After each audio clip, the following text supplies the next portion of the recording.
സങ്കീർത്തനങ്ങൾ അധ്യായം 92. നീതിമാൻ സന്തോഷിക്കുന്നു. അത്യുന്നതനായ കർത്താവെ, അങ്ങേക്ക് കൃതജ്ഞതയർപ്പിക്കുന്നതും അങ്ങയുടെ നാമത്തിന് സ്തുതികൾ ആലപിക്കുന്നതും എത്ര ശ്രേഷ്ഠം. ദശതന്ത്രി നാദത്തോടുകൂടെയും കിന്നരവും വീണയും മീട്ടിയും പ്രഭാതത്തിൽ അങ്ങയുടെ കരുണയെയും രാത്രിയിൽ അങ്ങയുടെ വിശ്വസ്തതയെയും ഉദ്ഘോഷിക്കുന്നത് എത്ര ഉചിതം. കർത്താവെ, അങ്ങയുടെ പ്രവൃത്തികൾ എന്നെ സന്തോഷിപ്പിച്ചു.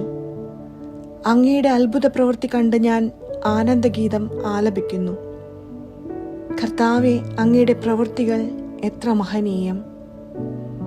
അങ്ങയുടെ ചിന്തകൾ എത്ര അഗാധം.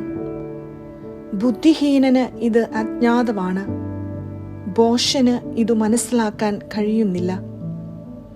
ദുഷ്ടർ പുല്ലുപോലെ മുളച്ചു പൊങ്ങുന്നു, തിന്മ ചെയ്യുന്നവർ തഴച്ചു വളരുന്നു. എങ്കിലും അവർ എന്നേക്കുമായി നശിപ്പിക്കപ്പെടും.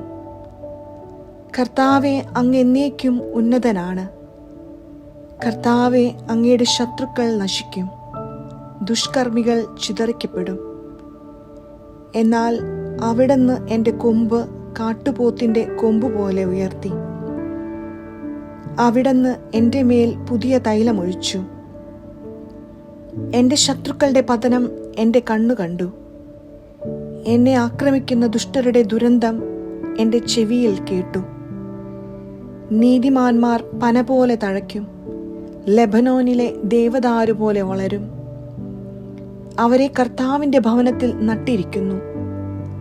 അവർ നമ്മുടെ ദൈവത്തിൻ്റെ അങ്കണങ്ങളിൽ തഴച്ചു വളരുന്നു. വാർദ്ധക്യത്തിലും അവർ ഫലം പുറപ്പെടുവിക്കും. അവർ എന്നും ഇല ചൂടി പുഷ്ടിയോടെ നിൽക്കും. കർത്താവ് നീതിമാനാണെന്ന് അവർ പ്രഘോഷിക്കുന്നു. അവിടുന്നാണ് എൻ്റെ അഭയശില. അനീതി അവിടുത്തെ തീണ്ടിയിട്ടില്ല.